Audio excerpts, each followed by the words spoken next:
January 6th has taught us a lot of things. For example, we now know that when Republicans say they back the blue, they mean back into law enforcement with a Blue Lives Matter flagpole. The January 6th Commission faced a lot of criticism before it even aired their public findings. People thinking they're experts on what's in the committee's findings before they even know what they are. But the kind of people I get in my DMs, it's no wonder I can relate to that committee. Trump reportedly wanted people who were armed to attend his rally at the White House Ellipse. So now we know that Trump thinks America was great in 1829. And joining us tonight to discuss January 6th, the commission, and everything related to that, please welcome to the show, Mr. Mike Quindlen.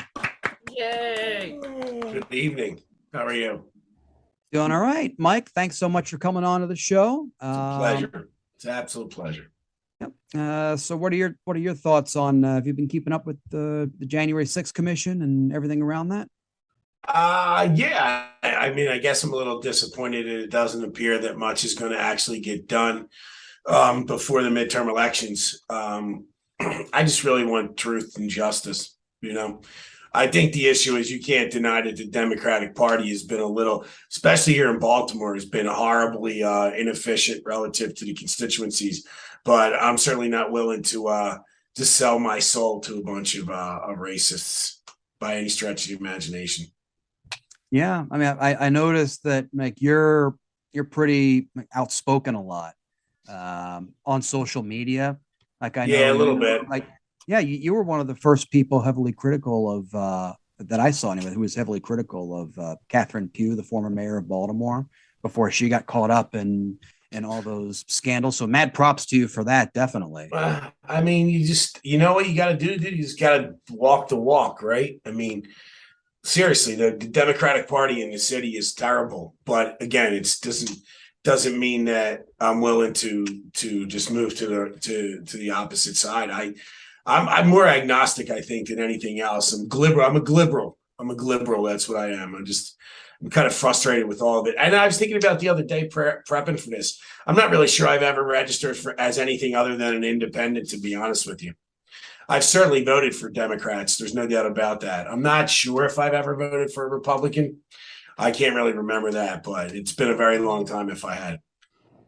Or it was so traumatic that you just decided to put it out of your mind. Well, what's funny is obviously Larry Hogan is an interesting character in some respects here in Maryland. I didn't realize that what's it called? The trial for his chief of staff for forging a document is underway, and it's going to be a federal and I think a civil trial too. It's kind of wild. I didn't realize it. He's actually Hogan's probably has an exploratory committee to see if he's a viable presidential candidate.